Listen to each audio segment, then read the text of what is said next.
again, this is Dr. Bill Johnson. I'd like to welcome you to another edition of Exploring Our Schools.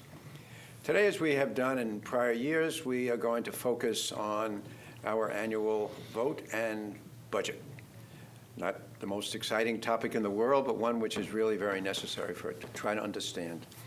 We view it as really an investment on the part of our taxpayers and our parents in the education of our children here in Rockville Center. I have two very special people who are going to talk in some detail about what it is that we are proposing to the public this year for their consideration. Mr. Robert Bartels is our Assistant Superintendent and, in fact, actually constructed the budget. And our President of the Board of Education, John O'Shea. John, thank you for coming. You're welcome. Thank I'm you. going to start off with Robert. If you could just provide us with a really brief overview and summary of, I guess, just at this point, what they vote on actually is the expenditures. We'll get into revenue later. But just what the expenditure plan looks like. Well, we've gone through a lengthy process to put this budget together. It starts in the fall, and we go through a lot of discussion with the building administrators, principals, to narrow I'm going to everything stop down. you right there. We build this budget.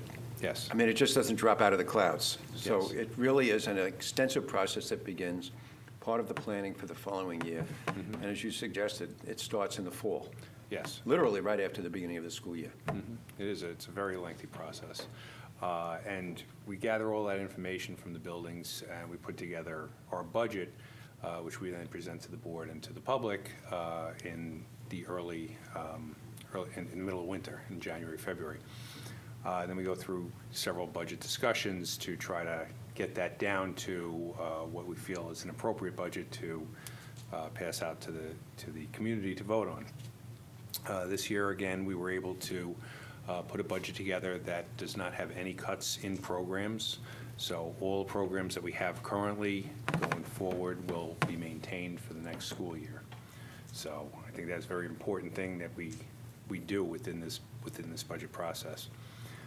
We had some difficulties and steps to overcome. I had some big increases in health insurance and retirement system contributions, which are expenses that are somewhat out of our control, that had a big impact on the budget this year.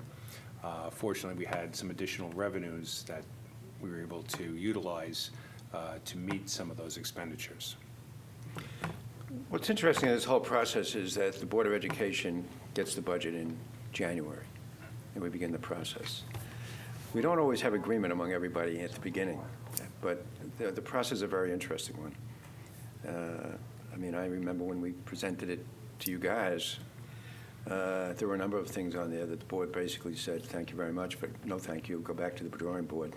Well, some of those items included actual cuts in programs. Right. Or the possibility of those cuts, and I believe a little bit more reduced staffing, that we really wanted you to look closer into other lines to try and, not have that in the budget, not have that a fact that we would go forward with.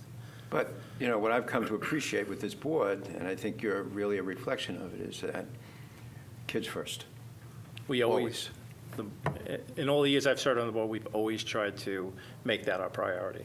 Right. So find other ways, out of the classroom. I mean, everything affects the overall working of the school district, but not to affect the children directly, is what has always been the goal of the Board of Education. So the pressure that we always feel from the board is that how can we do this without, in fact, doing anything to affect the life of a child in a classroom?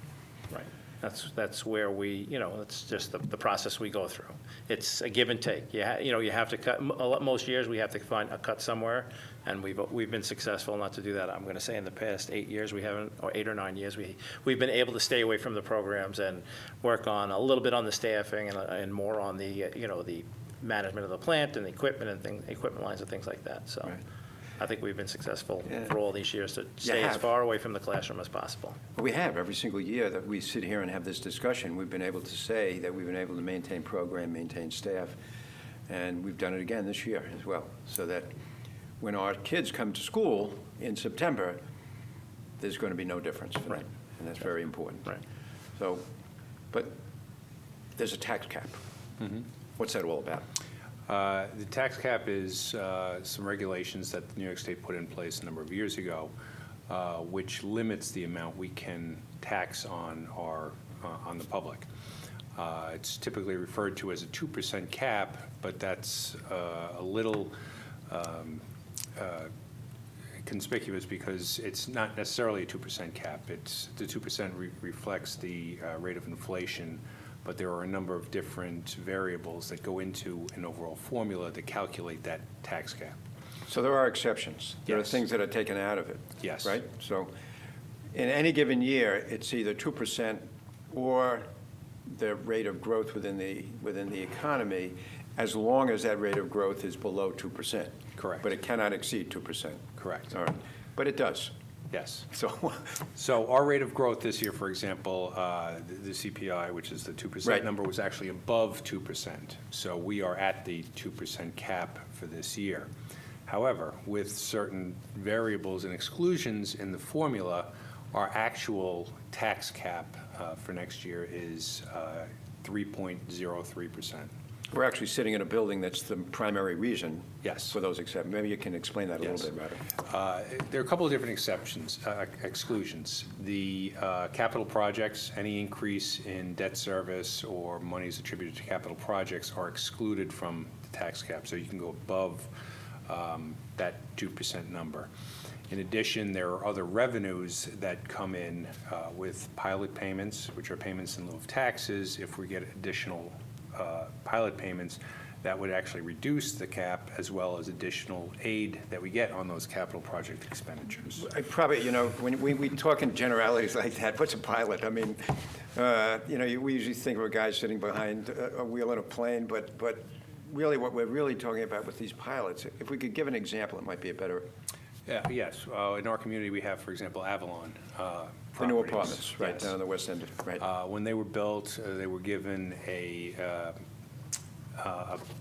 something called a payment in lieu of taxes. So they didn't pay actual taxes, they pay a separate payment instead of paying their actual tax liability. And what happens over the years, typically in one of those arrangements, is that their payment in lieu of taxes increases each year until they get to a point where they would be paying their full fair share of taxes and they would be back on the tax rolls. Okay. So that's number two. Keep going.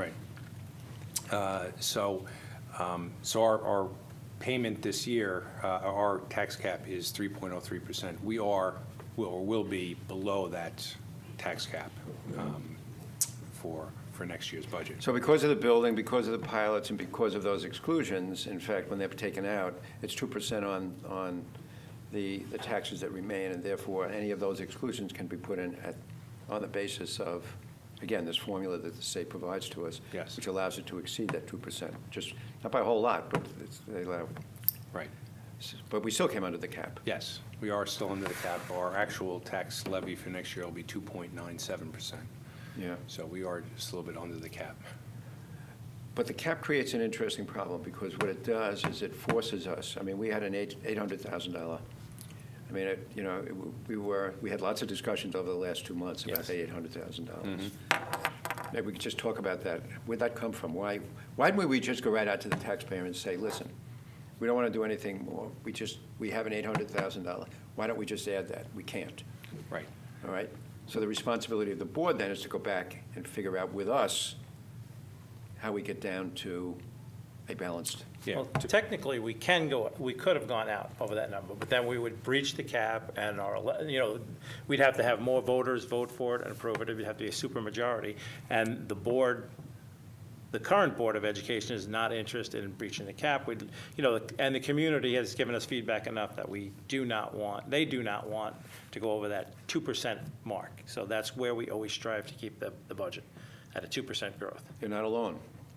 I think there's only been a handful, I mean, literally a handful, maybe 4 or 5 school districts that have attempted to do that with varying degrees of success. Right. So you're right.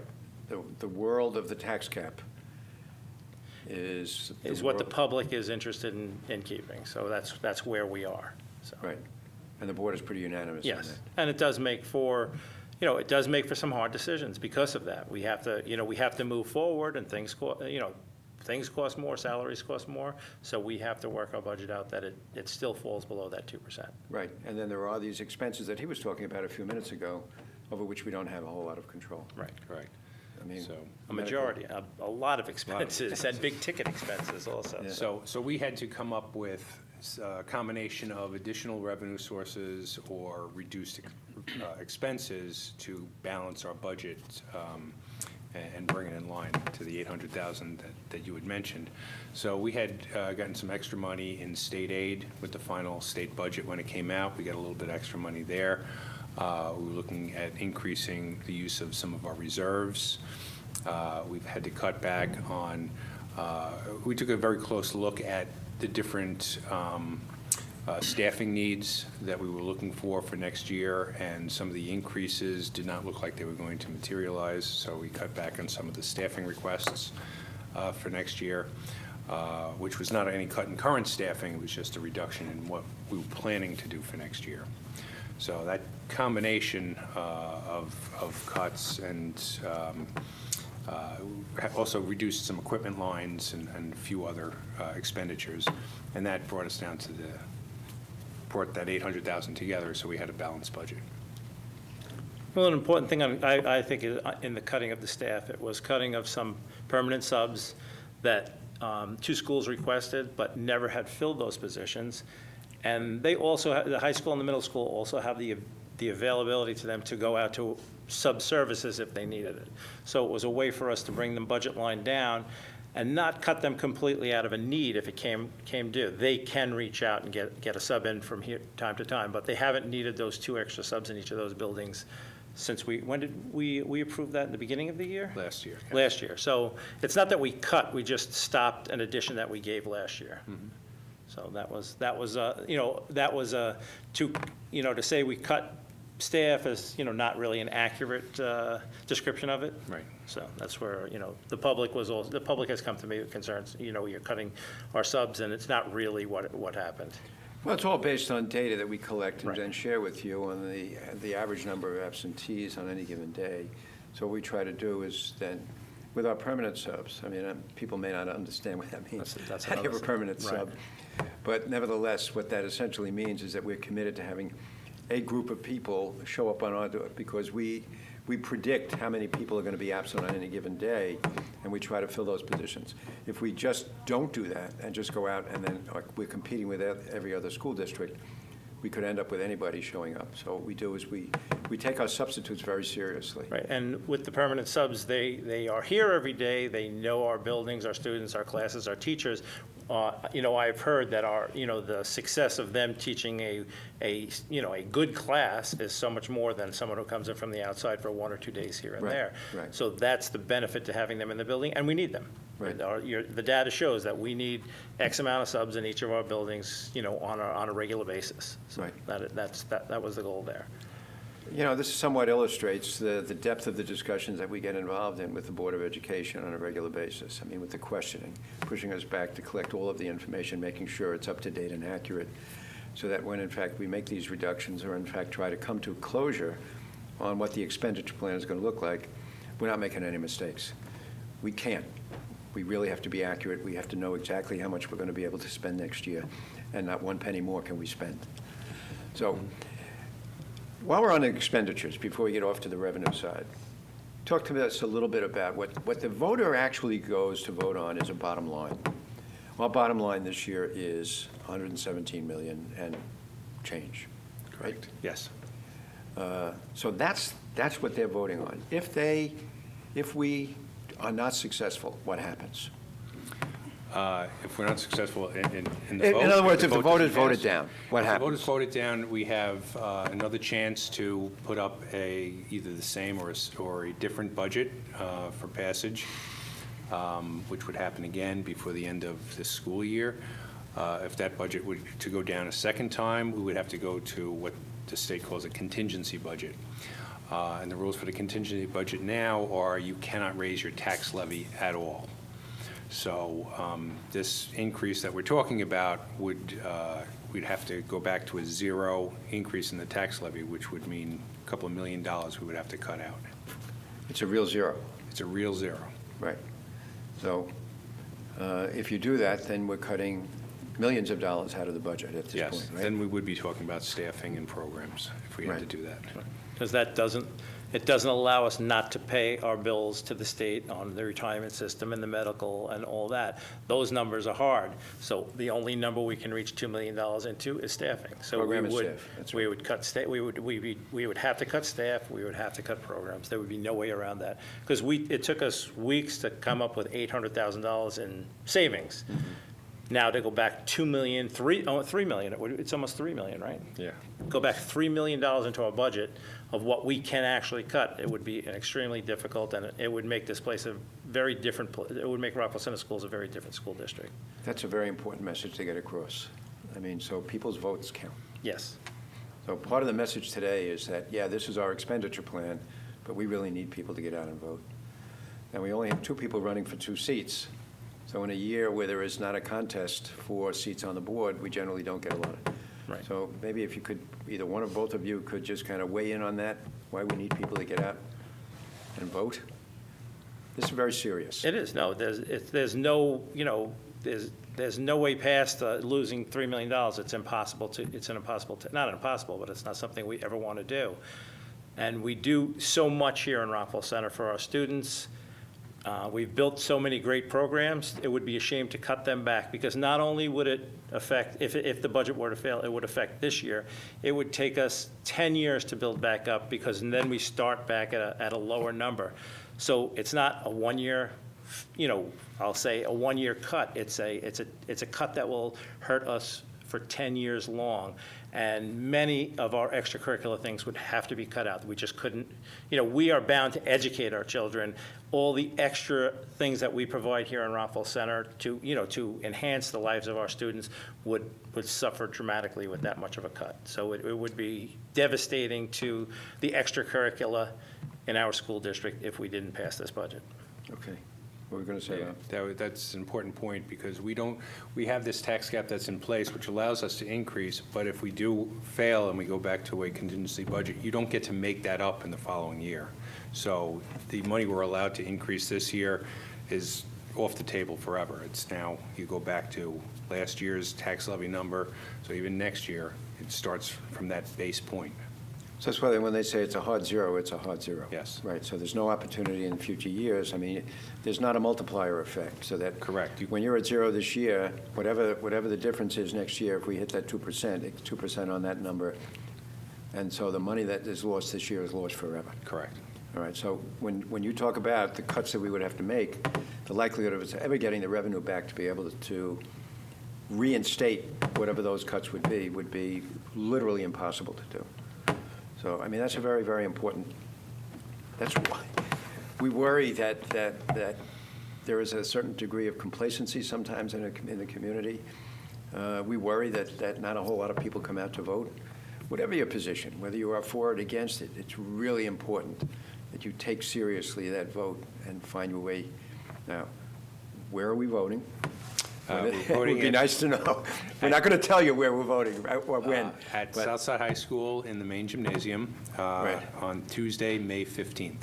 Tuesday, May 15th, all right? Time. And the times are from 7 a.m. until 9 p.m. Right. Now, the way in which we have arranged it here is that we have basically reserved parking during the day, so people literally, we also take very serious the amount of time that so we have people in and out within 5 to 7 minutes. So it's not going to take a lot of time out of your day in order to do that. People use it as an opportunity to socialize later on when they come with their children later on in the day, but for the most part. So why don't we say this again? Tuesday, May 15th, 7 a.m. to 9 p.m., Southside High School main gymnasium. okay. And good. there's plenty of parking available right by the door. You can be in and out in most cases within 10 or 15 minutes, so it's not, you can make your train, and we do take pride in the speed of our operation, the speed of having a voter go through, so there's plenty of people to help you and guide you and point you to the right machine to go to vote. So it's not a overbearing time to support the children of Rockville Center. Good. All right. On that note, I can't believe this, but we're done. So I thank you both very much. So, Thank you. Thank you. Again, I want to thank you now in advance, hopefully, because again, I'm going to repeat it, on May 15th here at Southside High School, please join us. It's a very, very important opportunity for you to make a statement about your investment in this community and in this school district. So we hope to see all of our voters on Tuesday, May 15th here at Southside High School. Thanks again for joining us, and we'll see you next time. Bye now. Thank you.